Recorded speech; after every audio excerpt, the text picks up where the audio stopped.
Nous sommes de retour pour la troisième et dernière partie de notre émission. Mes deux invités sont restés avec moi. Kémy Séba, président de l'ONG Urgence panafricaniste. Merci d'être resté avec moi. Tiken Fakoli, auteur, compositeur, interprète. Merci à vous également d'être resté avec moi pour cette troisième partie consacrée donc à l'enquête sur la mort de Thomas Sankara. Mais qui a tué Thomas Sankara? Saura-t-on un jour la vérité sur l'assassinat du révolutionnaire burkinabé? Où en est l'enquête judiciaire? Nous avons posé la question à Mariam Sankara, l'épouse de Thomas Sankara. On l'écoute, on en parle après. La lutte continue, le combat continue. Comme vous le savez, le dossier connaît une certaine avancée depuis qu'il y a eu l'insurrection populaire des 31 et 30 octobre 2014. Le dossier a été ouvert et il y a quand même une certaine avancée. Mais il faut toujours la vigilance. Il faut que on continue à être vigilant parce que depuis 2 ans, des choses ont été faites, le corps a été exhumé, il y a eu des examens. On a pu montrer que, l'examen qui a pu montrer l'autopsie, que la mort n'est pas une mort naturelle comme je l'avais reçu sur le certificat de décès, parce qu'il y avait des impacts bas. Des analyses d'ADN aussi ont été faites 2 fois, mais ces analyses n'ont pas été concluantes. Bon, maintenant, avec tout ce qu'on écoute comme témoignage et tout, parce que ces jours-ci, il y a beaucoup de missions, beaucoup de témoignages, les langues se délient, les gens parlent. Je pense que, comme mes avocats, mais mes conseils l'ont déjà dit, le fait que les résultats des analyses d'ADN le fait que ces résultats n'ont pas été concluants, cela n'entrave pas le cours de la justice. Donc, la justice peut continuer et le juge fait ses enquêtes. La coopération de la famille française, c'est-à-dire que le juge, quand je dis il fait ses instructions, ses enquêtes, il est arrivé à demander à la France une commission rogatoire et aussi la levée du secret défense. Bon, on lui a... Et quand il a fait cette demande, moi personnellement aussi, j'ai écrit, à l'époque c'était le président Hollande, donc j'ai écrit au président Hollande pour qu'il soutienne la demande du juge.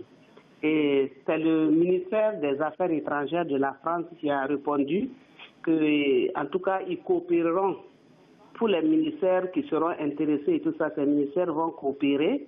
Et puis que même pour des pièces, il y aura une mise, pour les pièces, en tout cas une mise de la procédure légale en matière de déclassification, enfin bon, les termes et tout. Mais bon, jusqu'à présent, les choses n'ont pas bougé. Hollande n'est pas là, c'est un autre président qui est là maintenant, qui est le président Macron. Il va aller bientôt au Burkina. Je pense que là, maintenant, on l'attend aussi pour lui poser le problème afin que ce qui a été dit par son prédécesseur et tout ce qui a été fait puisse continuer, qu'on puisse faciliter, laisser l'accès, permettre aux juges de continuer, c'est-à-dire faciliter le travail du juge. Comme ça, si la France n'est pas responsable, s'il n'est pas impliqué, bon, on le saura s'il y a implication. Mais dans tous les cas, il faut que le juge puisse avoir accès à ces informations aussi. Tiken Fakoli, des restes humains qui finalement ne sont pas ceux de Sankara puisque les tests ADN ne sont pas concluants. Saura-t-on un jour la vérité sur la mort de Thomas Sankara? Bon, je pense qu'on sait la vérité. Hein. Les gens sont en train de chercher. Après le coup d'État, voilà, Blaise a parlé un peu. Et il y a des témoins qui sont là. On sait que quand Mitterrand est passé, il a dit son combat est légitime pour son peuple, mais il en fait trop. Voilà, la France ne veut pas ouvrir le dossier du secret défense, je crois. Donc, voilà, moi je pense que Sankara lui-même a fini le travail. Ce Blaise Compaoré a été chassé par les Burkinabés. Mais après 27 ans quand même. Blaise Compaoré aujourd'hui ne peut pas rentrer dans son pays et c'est même pas sûr que son corps va être enterré dans son pays. Donc le combat est gagné par Sankara. C'est-à-dire que de sa tombe, ses enfants ont fait le travail. Et donc moi je pense qu'on saura la vérité un jour, mais je pense que ça va être difficile. Mais vous dites la vérité, on la connaît. C'est laquelle? Il a été assassiné. Il a été assassiné par Blaise Compaoré, la France et Houphouët-Boigny, etc. C'est eux qui ont tué Sankara. Il n'y a rien à dire parce que Houphouët ne voulait pas de Sankara. Il ne voulait pas d'un Sankara en tant que sous-préfet de la France dans la région. Tous les coups d'État en Afrique de l'Ouest passaient par la Côte d'Ivoire. Donc Sankara gênait Houphouët-Boigny, Mitterrand est venu, il n'était pas d'accord, tu vois, tout le monde sait qu'il n'était pas d'accord, Jacques Chirac n'était pas content de Sankara, etc. Donc on sait qui a fait ça à peu près. Donc les gens, moi j'ai peur que le Burkina ne vienne s'embourber comme la Côte d'Ivoire aujourd'hui, avec l'affaire de Gbagbo, Alassane, et puis bon, on fait 2 pas en avant, après on recule, etc. Moi, je pense que le travail a été fait. Parce que comment mener cette enquête aujourd'hui sans citer ceux qui sont au pouvoir au Burkina aujourd'hui, les ROC, qui étaient avec Blaise Compaoré pendant des années, les Salif Diallo, paix à son âme, qui étaient avec Blaise Compaoré, etc. Comment est-ce qu'on peut trouver... Je ne sais pas. Moi, je ne sais pas comment on peut sortir de ça. Mais ce que je peux dire, c'est que la justice divine a déjà agi. Blaise Compaoré, aujourd'hui, est en train d'errer finalement comme un chien rasé entre les pays. Il ne peut pas rentrer dans son pays, il ne peut pas aller dans son village. Donc, moi, je pense que, voilà, on peut continuer, mais ça va être difficile. Mais ce que je sais, c'est que Sankara, il a donné sa vie pour une cause. Et cette cause aujourd'hui, voilà, le message est passé. Le message est passé. Voilà, nous existons parce que Sankara a existé et des milliers de jeunes existent aujourd'hui en Afrique, des jeunes qui prennent la parole, qui s'opposent à des choses parce que Sankara a existé. Voilà mon avis. C'est vrai qu'on peut s'interroger, Kémi Séba, sur les participants à l'assassinat de Thomas Sankara. Madame Sankara l'a dit dans l'élément qui est passé. Il y a certains documents qui sont classés secret défense. En France, elle se bat pour que la justice burkinabé puisse avoir accès à ces documents. Vous croyez, comme Tikenja Fakoli, que la vérité, on la connaît déjà et qu'au fond, on cherche quelque chose qu'on a déjà trouvé? D'abord, grand respect à la femme de Thomas Sankara qui, tant d'années après, mène toujours ce combat honorable pour honorer la mémoire de son mari. Je pense que c'est extrêmement important. Il y a des épouses qui, dès lors que le mari tombe, disparaissent ou voilà, vont dans l'obscurité. Et elle est toujours debout plus que jamais et elle donne de la dignité. Donc c'est important de le rappeler. Pour le reste, je pense qu'il faut qu'on arrête l'hypocrisie. Le frère l'a dit tout à l'heure et beaucoup de gens le disent dehors de toute façon. Tout le monde sait qui est derrière cet assassinat. Tout le monde sait que la plupart des gens qui sont à la tête du Burkina Faso étaient des gens qui marchaient avec M. Compaoré et que, par conséquent, ils n'ont pas envie de faire avancer une enquête qui, si elle va trop loin, risquerait de les rendre complices d'un assassinat qui a été effectué, parce que beaucoup étaient avec Thomas Sankara et Blaise au départ. Quand Blaise s'est séparé, beaucoup étaient avec Blaise, parce qu'ils ont senti que Blaise avait le soutien de la Côte d'Ivoire et d'Houphouët-Boigny, qui, soit dit en passant, la Côte d'Ivoire hier était le gendarme de la France, sur le terrain politique, elle l'est encore aujourd'hui. Je sais que ces propos peuvent paraître choquants, mais c'est une réalité. Son héritier Alassane Ouattara est le gendarme de la France. Aujourd'hui, il faut avoir le courage de le dire aussi, même si ça peut déranger un certain nombre de personnes. Et pour ce qui est de son assassinat, je pense que le travail sera effectué quand ce processus de souveraineté intégrale et de décolonisation sera fait. On ne peut pas accepter, même si la justice ancestrale, c'est que quelqu'un comme M. Compaoré ne puisse pas rentrer dans son village. C'est une très grande punition chez les Africains. Ne puisse pas être enterré même chez lui, c'est une très grande punition. Bon, il n'est pas encore mort, on ne sait pas ce qui va se passer. En tout cas, politiquement, à sa mort. C'est vrai, oui, mais politiquement, il est mort. Et il y a une chose qui serait positive, c'est plutôt que d'accepter, de passer notre temps à accepter que les dirigeants souverainistes, qu'on peut aimer ou pas aimer, mais des gens comme Laurent Gbagbo soient traités à la haie comme des prisonniers, alors que Ouattara est en train de trôner, alors qu'il est responsable lui aussi plus que jamais d'une guerre. Ce qui je trouve anormal, c'est que monsieur Compaoré soit logé par Ouattara clairement, calmement, simplement, avec l'assassinat qu'il a sur les épaules et qu'il a sur les mains. Il est devenu ivoirien entre-temps. Oui, il est devenu ça. À Côte d'Ivoire, il est chez lui. Oui, c'est intéressant. Et Gbagbo est à la haie. Bon, certains en diront que ce n'est pas le sujet, mais je pense que c'est pourtant extrêmement le sujet. Mais je veux juste rebondir aussi, terminer sur ce point qui me paraît très important. Il y a le responsable les responsables burkinabés qui, plus que jamais, doivent se regarder dans le miroir par rapport à l'assassinat de Thomas Sankara, mais à la France. Quand j'entends qu'on nous dit on attend que M. Macron arrive et puisse se prononcer sur ce sujet, la France n'a aucun intérêt à reconnaître sa responsabilité dedans. Elle ne va pas reconnaître la responsabilité d'un crime qui a été effectué et qui continue.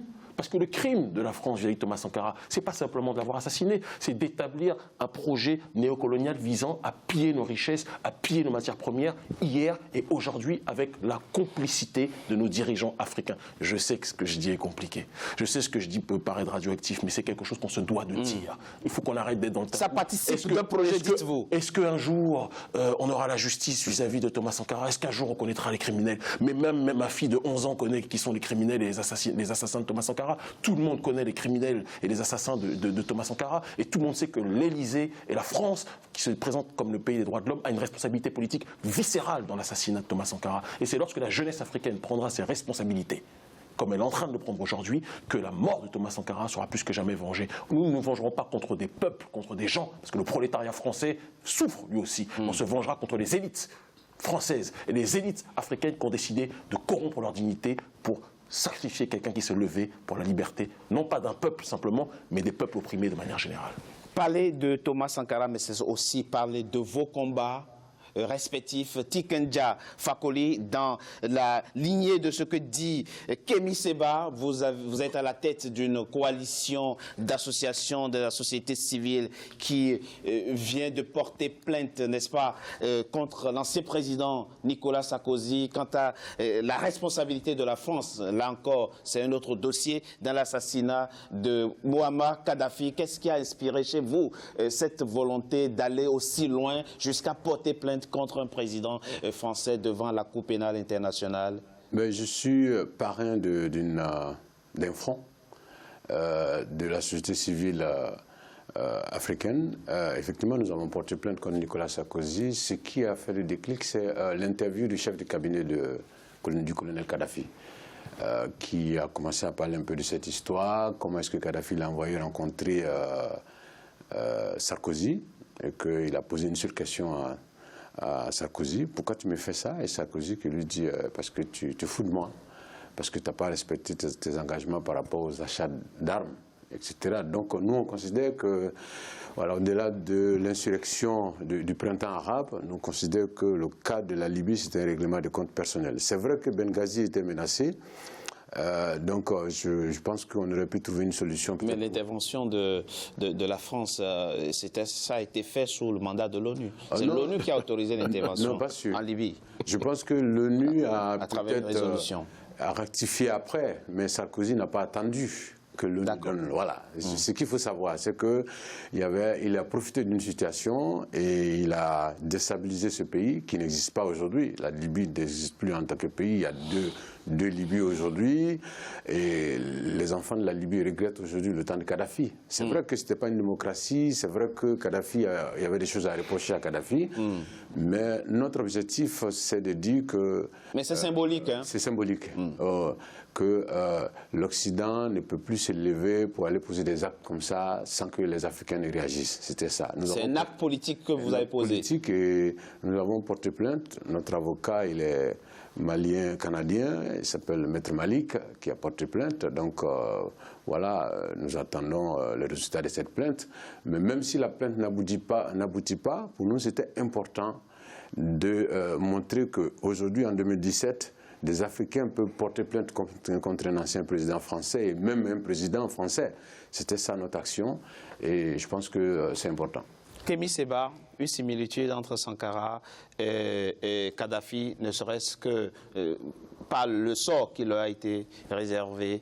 C'était, pour ainsi dire, le dernier parrain du continent. Oui, il y a une autre similitude, c'est que dès lors que la façon dont ils menaient leur politique n'allait pas dans le sens des intérêts occidentaux, certains les considéraient comme un petit peu dictatoriaux, un petit peu rigides sur les libertés des peuples. Moi, je n'oublie pas les coupures de presse quand on fait un recoupage des médias à l'époque, d'accord, qui déclaraient que Thomas Sankara était un leader politique intantiné, parfois dictatorial. Il donnait la liberté à certains pans de la société, les prolétaires, etc., mais qu'il était très rigide dans la façon d'établir sa démocratie. C'est pour ça qu'aujourd'hui, moi, j'ai beaucoup de mal mal lorsque j'entends la démocratie qui me paraît être un terme déposé. Moi, je parle beaucoup plus d'autodétermination du peuple. Et Kadhafi, c'est la même chose. C'est vrai que beaucoup de gens ont dit que Kadhafi était un dictateur. C'est ce qu'on a entendu sur les grands médias occidentaux, Le Monde, je ne vais pas tous les citer, France 24, etc. Mais ce que je sais, c'est que le taux de vie, le taux d'éducation en Libye était l'un des plus élevés. La santé, c'était une santé gratuite pour tout le monde. Les logements... Tout étudiant libyen avait automatiquement du travail après les logements, sa formation. Il n'y avait pas à payer. Je veux dire que si c'est ça la dictature, je pense qu'il y a beaucoup de personnes qui vivent en démocratie qui auraient voulu vivre dans cette dictature-là. Donc je pense qu'il faut qu'on puisse être capable de se réapproprier des termes qui sont en harmonie avec nos réalités. La Jamaria de Kadhafi, personne n'a dit qu'il était parfait. Mais le travail de Kadhafi, comme le travail hier de Thomas Sankara, visait à ce que le peuple puisse s'autodéterminer. Et ce qui s'est passé en Libye, après là, on rentre dans une autre fenêtre, mais il y a eu un pan de la population qui a été instrumentalisé, comme toujours. Quand on veut déstabiliser un régime, on instrumentalise une partie de cette population, on essaie de la retourner. On parlait d'unité tout à l'heure, justement. Ça aussi, c'est une des preuves qui révèle la fragilité de l'unité. On en revient à un adage qui dit qu'une civilisation n'est détruite par l'extérieur que si elle est rongée de l'intérieur. Il y a aussi un travail d'autoresponsabilisation et d'autocritique que nos dirigeants se doivent de faire. Si une partie de la population se sent ostracisée, à tort ou à raison, eh bien c'est une partie qui reste sensible aux pénétrations extérieures. Et donc le sort qui arrivait à Kadhafi et le sort en effet qui arrive à Thomas Sankara, mais il y a une chose qui est certaine, c'est que cette période est terminée. Pensez-vous? Elle est terminée pour la simple et unique raison qu'aujourd'hui la société civile ne veut plus accepter d'être manipulée par des forces exogènes qui ont été habituées à se jouer de nos divisions pour avancer. À l'heure actuelle, et c'est le cas du frère, que ce soit mon cas ou le cas d'autres personnes, nous avons une seule obsession. Tout donner la souveraineté à notre continent. La souveraineté, l'autodétermination vis-à-vis de nos élites qui ont décidé de choisir un autre camp, mais la souveraineté et l'autodétermination vis-à-vis aussi des forces exogènes qui veulent faire de nous toujours des pions dont ils peuvent se servir sur leur échiquier. Et nous continuerons à le faire d'une façon ou d'une autre. Kadhafi a été assassiné non pas il y a 50 ans, mais il y a seulement 6 ans. C'est vrai. Qu'est-ce que la société civile peut faire quand les chasseurs bombardiers américains et français... Ils peuvent continuer comme ils le font ces derniers temps. Je pense que vous avez observé cette année, les années précédentes, le nombre de mobilisations incroyables qu'il y a sur des tas de thématiques liées à cette question de souveraineté. C'est quelque chose qui n'était pas valable auparavant. Et il y a des endroits comme au Togo, par exemple, où un certain nombre de militaires tuent parfois la population. Ça n'empêche pas la population de continuer à avancer. Je pense qu'il faut qu'on cesse d'infantiliser la jeunesse africaine. Et même le terme jeunesse africaine est un terme impropre. Il y a des gens qui ont 40 ans, qui ont 50 ans, parfois qui ont 60 ans, qui manifestent dehors. Tout à fait. Le peuple africain ne veut plus être la dernière roue du carrosse. Elle veut manger à la table du concert des nations et lutter contre l'inégalité et l'injustice sociale qui est le cancer des nations. Tiken Fakoli. Sa conclusion pertinente, galvatrice, on l'a entendu, la vôtre s'il vous plaît. Mais je pense que la génération consciente est en place. Rien ne se passera comme avant. Nous avons des atouts que nos parents n'avaient pas, nous avons des atouts que nos ancêtres n'avaient pas pour avancer plus vite. Donc voilà, la génération consciente est en marche et je voulais conclure par dire simplement que rien ne sera comme avant. Plus rien ne sera comme avant. Concluez-vous. Merci Tiken Fakoli d'avoir accepté de participer à cette émission consacrée à Thomas Sankara. Vous êtes auteur, compositeur, interprète. Merci infiniment. Kémi Séba, président de l'ONG Urgence Panafricanisme. Merci à vous également d'avoir accepté de rendre hommage à l'aîné Thomas Sankara, le visionnaire, le révolutionnaire. Merci à vous deux, mesdames et messieurs. C'est la fin de Politicien, votre rendez-vous politique. Je vous remercie d'avoir été nombreux à suivre. Restez sur Africa 24 pour la suite de nos programmes. À très bientôt pour un nouveau numéro de Politicien.